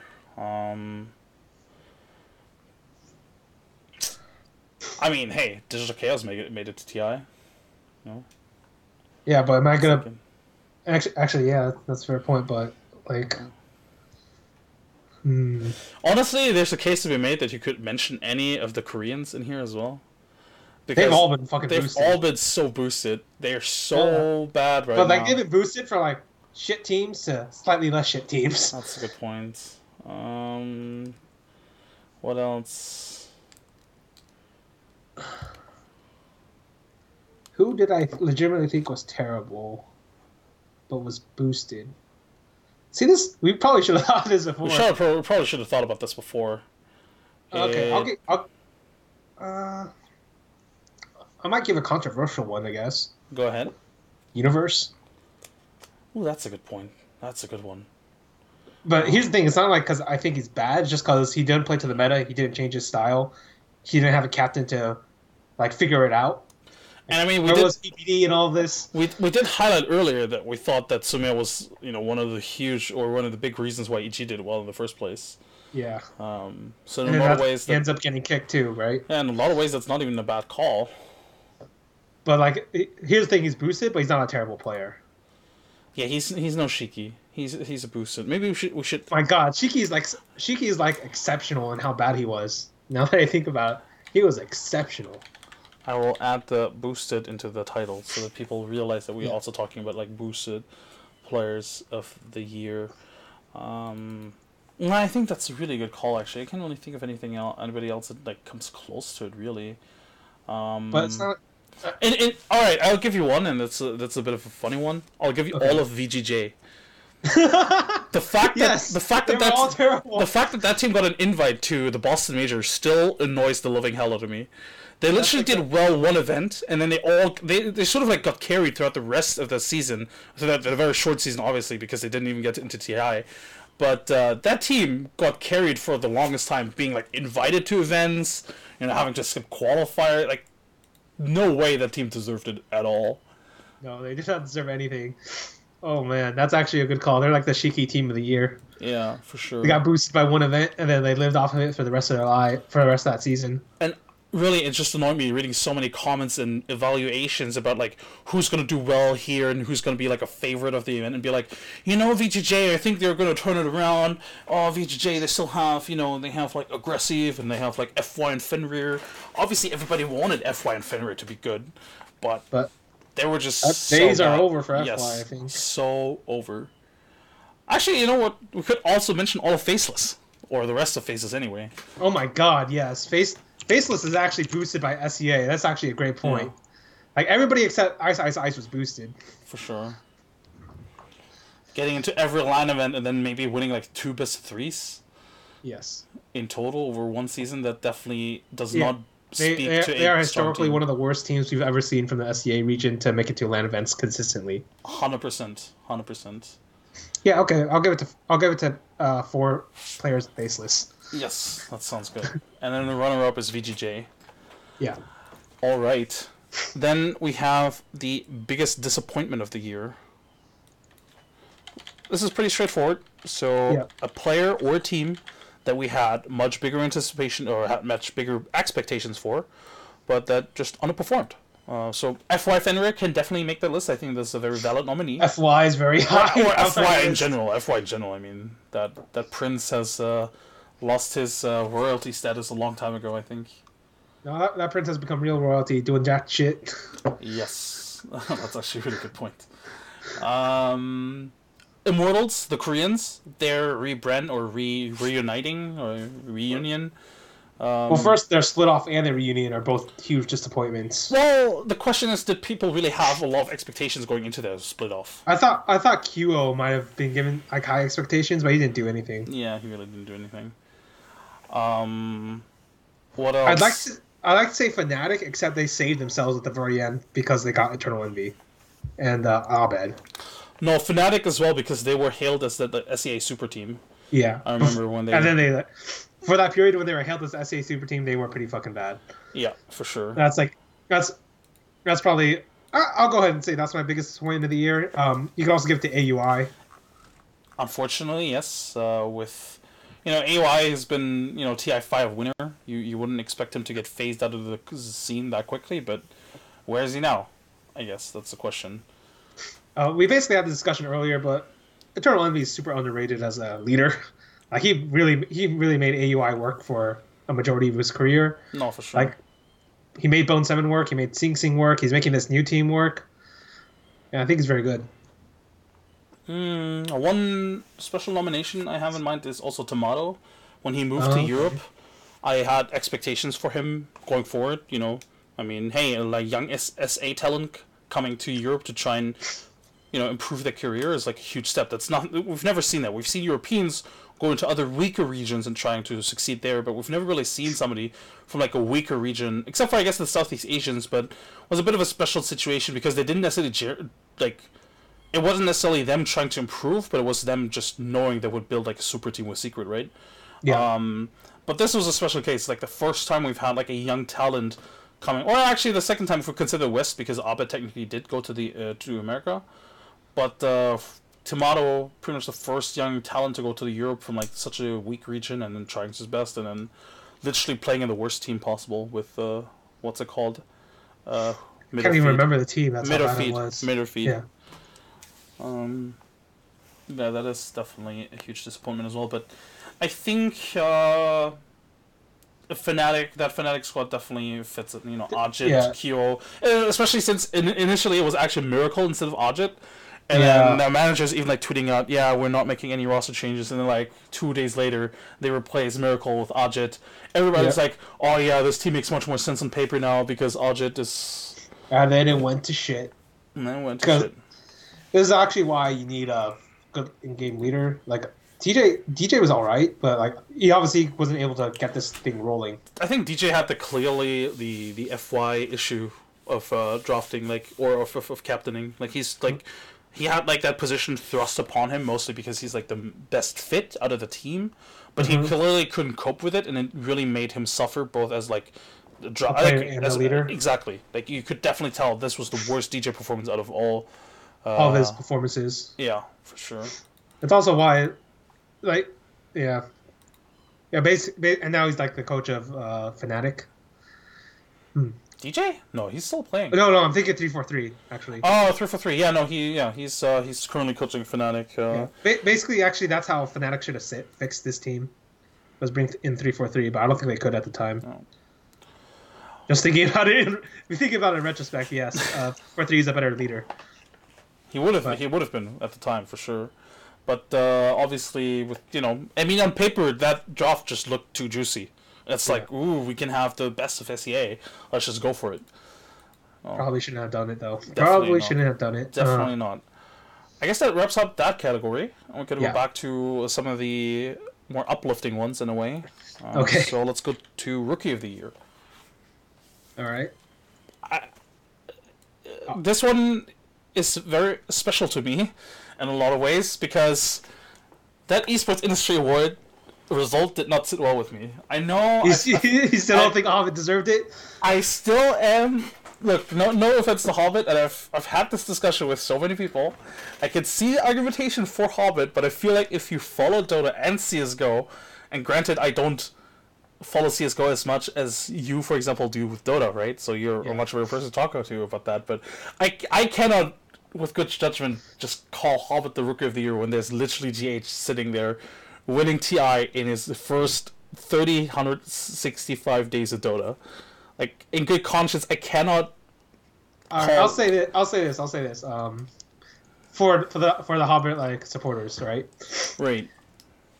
You basically, from your view, Liquid has 3 of the 5 best players from the role. They have the best captain, who is also one of the best players in his role, and then did you also put in? Yeah, you also put in. Yeah, you put in everybody as nominated for Liquid, right? I didn't put Kuro. For me, Solo was. Yeah, except for Kuroki, but even then, he's like the best leader of his role. Whereas like that lineup with Gambit, like he is like the second best player on that team. The best was Adren, but even like Adren's like he might make a top 5 listing of this year, but he'll likely be in top 10. And everybody else on the team was pretty weak. So relative to like the best players in CS:GO, so if you're just talking about like pure carry potential and because in terms of consistency, I actually think the two of them match each other. Like like both of them consistently put out great performances each time. But whereas if you want to talk about peak, I actually think GH probably outdoes Hobbit at certain points. Whereas like Hobbit's best peaks come at the major and after the major. So like that, like I said, like I can argue it either way because I watch both games, I follow both games, but I don't think it's as ridiculous as you might think it is. So for me, the issue is, and I agree with your point, right? That obviously Liquid has that, or GH has that support system around him of already very established and also higher skilled players. But for me, I think GH actually put them there in the first place. I don't think if GH joins that team becomes best team of the year or even TI winners or you. I feel like if GH doesn't join the team, we look at Team Liquid completely differently. Going into TI, Microsoft was not necessarily.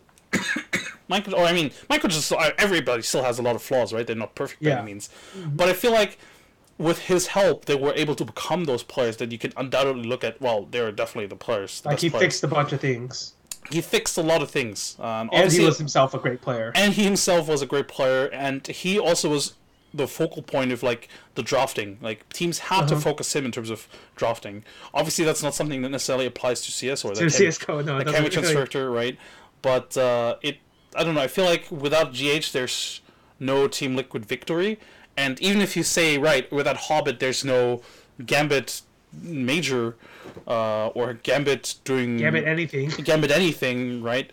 But I feel like just the sheer amount of titles that Liquid have won and the sort of like not necessarily dominance that they've built, but establishing themselves at the top, I feel like that's a bigger achievement that what. But it is an individual award rather than a team award. Right. Right, like that's where I think the people who voted for Hobbit are coming from, because like I said earlier, like it's better in a way if you yourself are a great player but you're on a worse team to win an individual award. No, you're right. I'm still GH. I'm still Camp GH. It's as easy as that. Okay. All right. I understand. I understand your reasoning though. No, you definitely have a point. It's just doesn't sit well with me.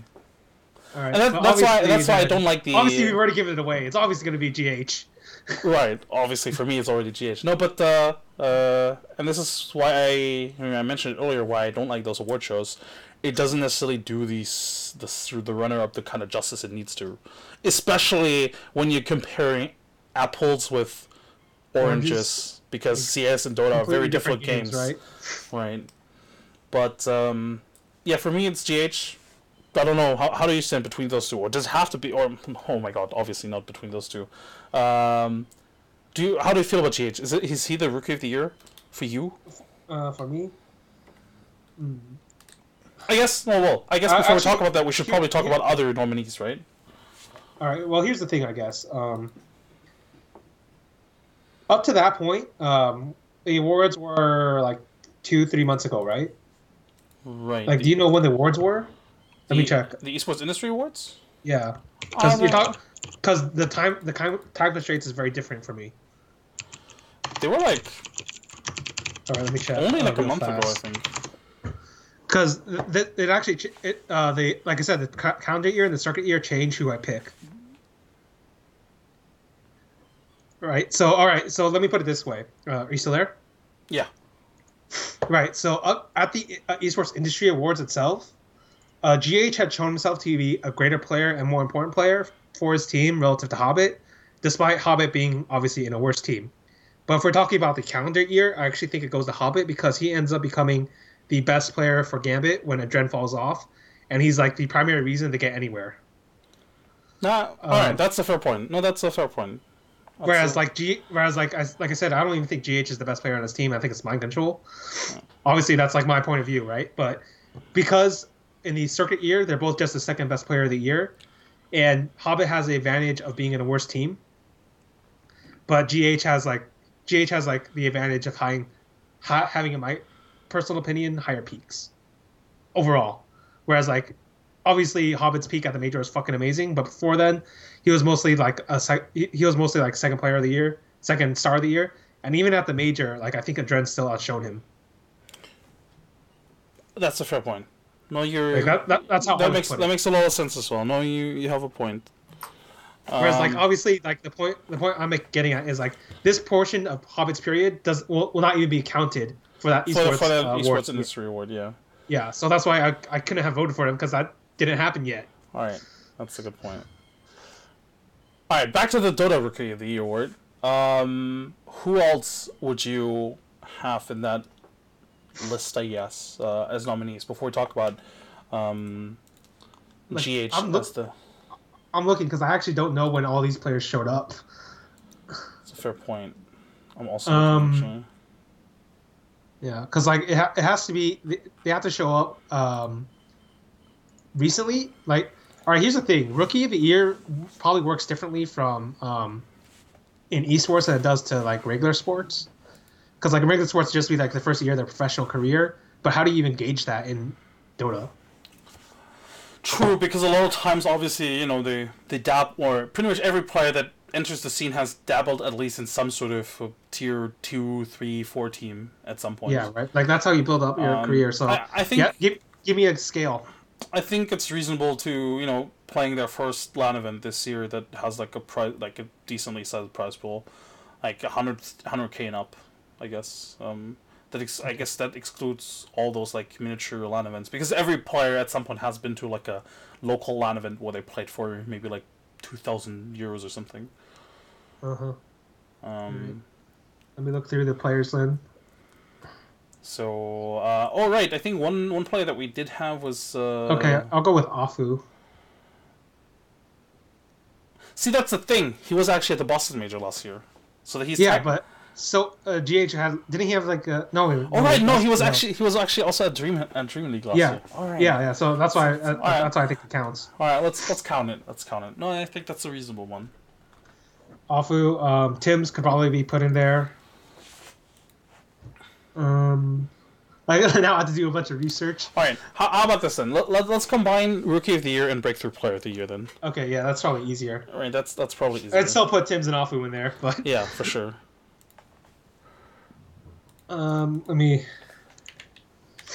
Tim's, Afu.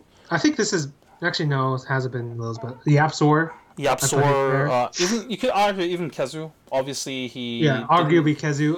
Actually, I don't actually think Kezu would break in though, because like the other three are better. Yeah, I But definitely agree. But he was still but you pretty can huge here nominate for him. him. Like that's not a Yeah, problem. still pretty huge here for him, of course. Paparazzi. This Fucking was pop. fucking All paparazzi. right, it depends. It depends what you mean, man. He was an outliner for so long. He was all on it for so long, but this year was like a huge year for him. Like he Yeah, definitely, because he finally left fucking IGV. Yes, it was a he big left deal. IGV, but even with IGV, he was still a huge Yeah. player at like those big LAN events. You mean he was the only Or was the only player the really for only his team. player, and not Yeah. even then. I don't even think he was that great half the No, time. definitely not. Definitely Fine, not. I can put paparazzi there. Um, Tomato, of course. Tomato with the first year of professional Dota effectively, or with the first showing on LAN in professional Dota. Like Ace. a yeah, like a bunch of these younger Chinese players, Monet, Ame. Yeah, right. That's a good point. Um, but yeah, basically, I feel like we hit the better I ones. mean, yeah, we definitely. I mean, Like, the more like difficult obvious, it is to figure it out, the more obvious it is that we already have the best ones already, pretty much, yeah, right? like I think it goes GH then Afu. Yeah, that's a good point. I agree with that assessment. I don't think Okay, anybody comes close to it, really. okay, yeah, yeah, that sounds about right. Okay, All right, then we may move on to what is already the last two awards. okay, So the first one is the player to have displayed the player that displayed the highest level of individual skill. all right. Uh, Um, I think it only comes down to like two players, but you all right. The you question is, go. do we want to make peak performance, like really peak performance, like one event performance, or like Oh, okay, yeah, give me a choice then, because it differs. I think it should be peak performance. Okay, so one individual event. Yeah. In that case, I can't put resolution, but We could do both if you wanted to. So basically, like one individual like event, or let's do both. yeah. You know what? Okay. Well, and then one like over like a small period of time. Yes. Okay, because I think the small period of time goes to Sumail Yeah. for EG. Like I said earlier, like if he had just been good after TI 7, like he still might have won that award for me, but he didn't. So, but for that period, he was a fucking god, and he actually covered a bunch of the weaknesses that EG lineup had and still have.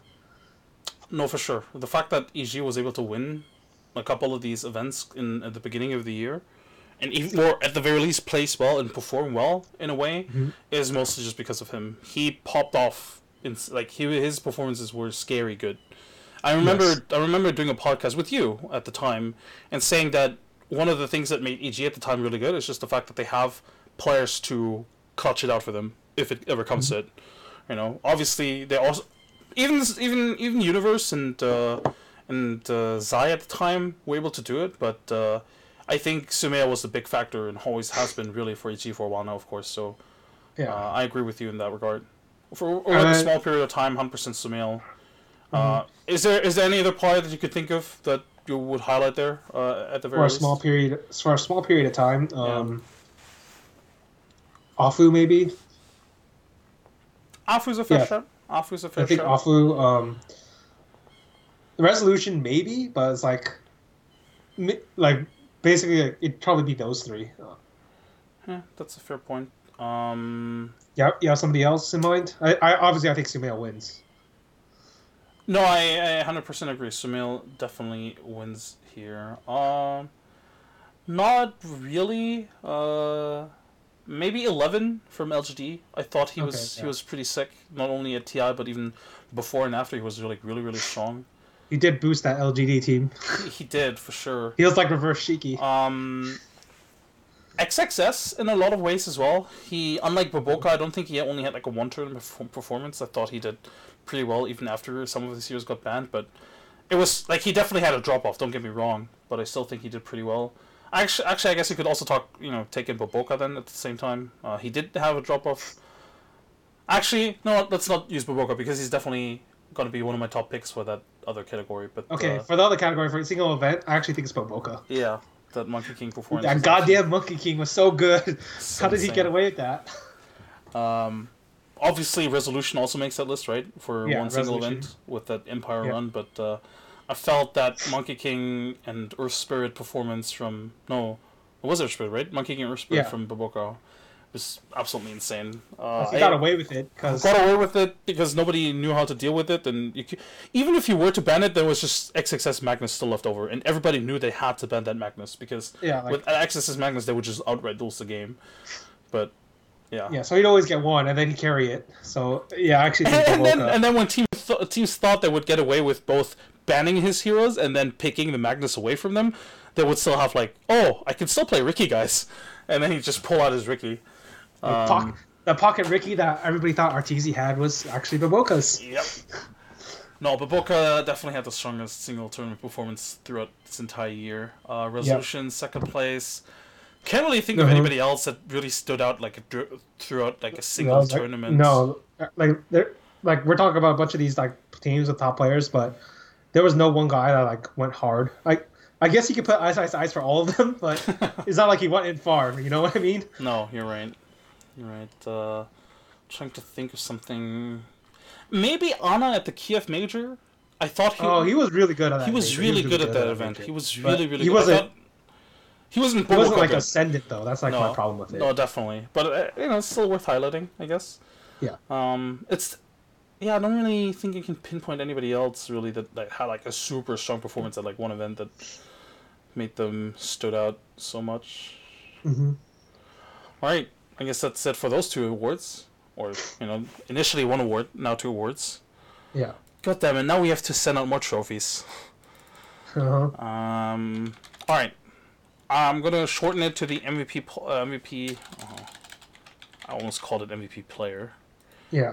MVP award. Obviously, I think it's a little bit more nuanced than that. A player that was most valuable to his own team. Like, which player was so vital to his team's success that without him they could have never achieved anything that they did. Like, which brought his own team from zero to hero effectively. Okay. Because as I did mention that I think GH elevated Liquid to a higher level, but at the same time, without him, would they still have been a good team?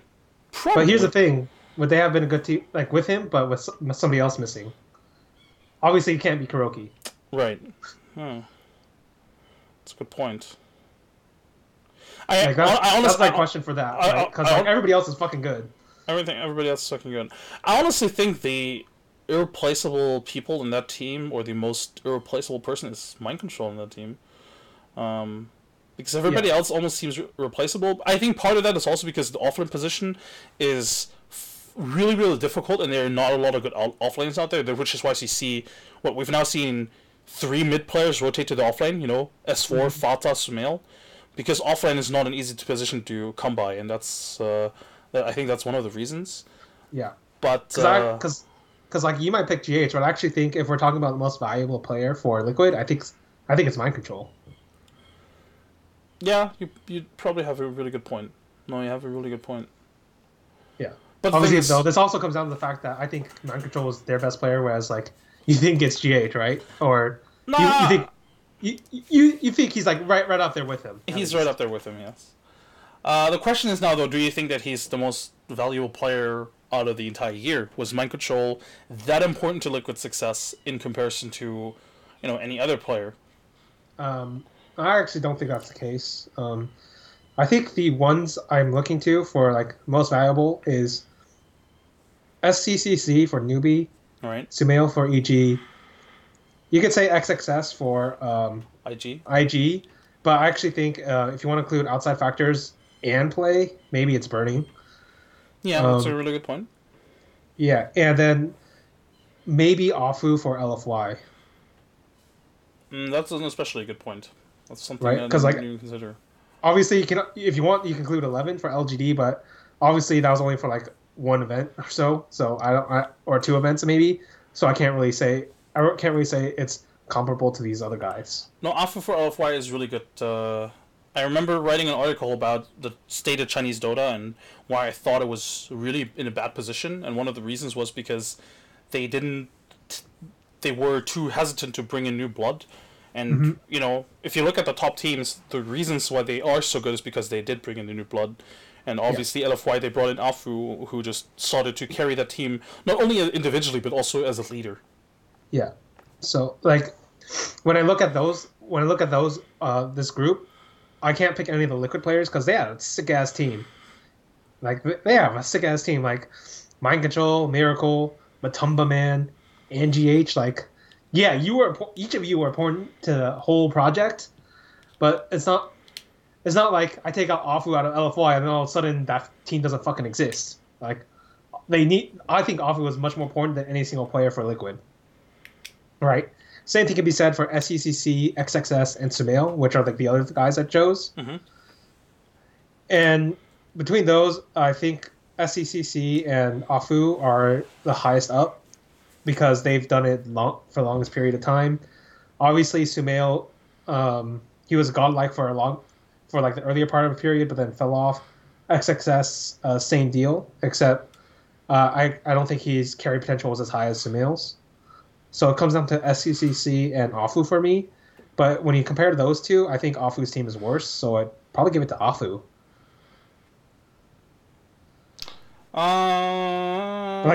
That's my reasoning, right? But here the other point is like, if you consider consistency though, I think SCCC should win because his consistency was like almost double that of Afu just in terms of months.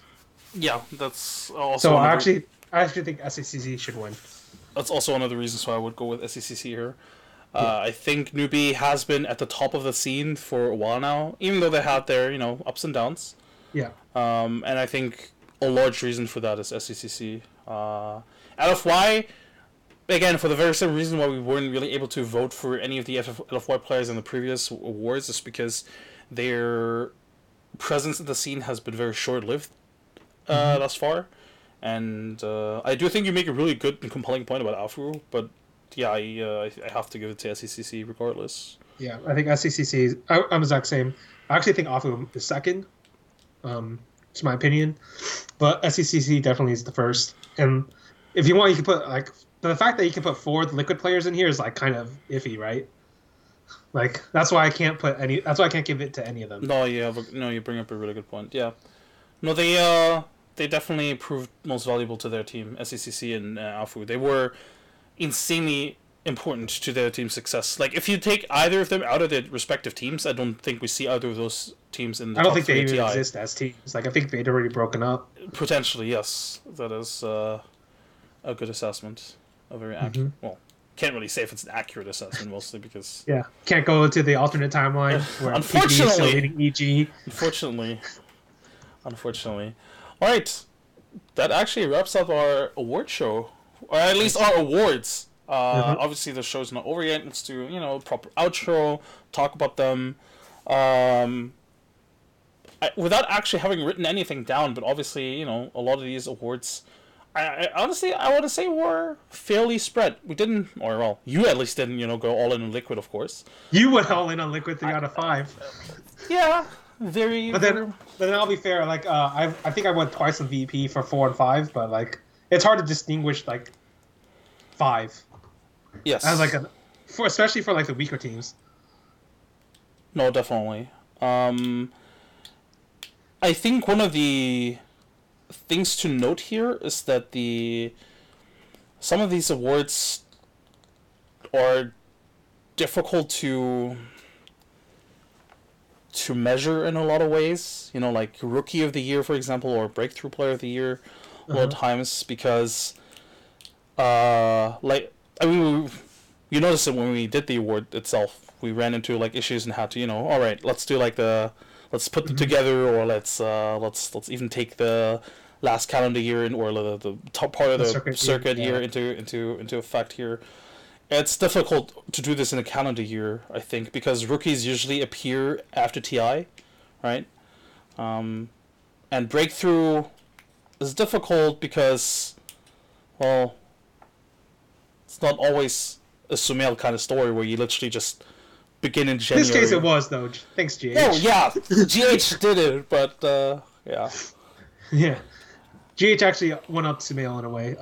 Obviously, his team was better though. Yeah, I'd say his team was better, but yeah, and not only that, like Dota 2. Actually, this is the same for a majority of these like team games, except maybe CS:GO. Actually, yeah, definitely CS:GO, where there's no stats that can kind of quantify um, overall rating. So you don't even have like a baseline to start. Not really. Yeah, that's a good point. And it's even if we did have even if we had used stats, so let's say if we're talking about like the 5 position of a support player, or you know what, Kroki has like 10 GPM higher average than Fly Like or whatever. that helps nothing. It means nothing, right? It means Yeah. absolutely nothing. I think results or team results are of course something worth taking into consideration, but obviously I think it's going to be easier next year to do a couple of these categories because we'll have pro circuit events to measure them by. Because this year, you know, I mean, when you ask me, you know, oh, what's the requirement for like Rookie of the Year or like Breakthrough Player of the Year, like what requires them, or like what kind of tournament level are we talking about? Next year we could at least say, hey, they have to have earned qualifier points, so they have to have played in qualifier tournaments, in pro circuit tournaments. This year, bit iffy and bit And obviously, we're going to get a much larger sample size next year. Yeah, for sure. Like maybe Offlaner wasn't that sick, but just because he had fewer events, he was sick on those. For sure. And next year they're also forced to be more consistent as well, which sort of, or I mean, this season in general, they're forced to be more consistent in general. And of course, we have a lot of tournaments still coming up as well. Yeah, back-to-back majors. I think about like 80% of the entire qualifier points still have to be played out. Yeah. So we still got a long way to go for Dota. Yes. We've still got a long ways to go. 2018 going to be a very exciting year. Hopefully for us as well, doing more consistent shows. Well, this is like the 20th show that we've done, and we started in super early 2018. It was like 52 weeks, and we only did like half of them. Yes. So not good, even if we exclude like tournament weeks. Obviously, the idea is to be more consistent in that regard. Yeah. Hopefully with a couple of guests. I keep talking about guests, but I either am too lazy to ask a couple of people, or sometimes when I ask people, they just, I mean, you know, it's difficult to actually get like an actual time done between 3 to 4 people. Yeah. Maybe it'll be easier next year. Hopefully. All right. This is it. Steven, do you have any shout-outs? Shout out to PPD for pointing out that RTZ or Sumail should have been kicked. I actually agree with him on this point. And hopefully we will talk about that in the near future. That's going to be a juicy topic for sure. Look out for that in the new year. Probably like a New Year show. Once again, though, I'm already going to be on the road actually in January, so we'll see how that one works out. Yeah, thank you guys. Thank you for joining me, Steven. It was a lot of fun as always. And once again, we hit the 2-hour mark. Oh my god, we keep doing this. Oh, well, this was a special episode, so it's fine. Okay. All right, then thank you guys for tuning in. Follow us on Twitter @SkimGaming @SushiWriter, and we'll talk to you in the new year.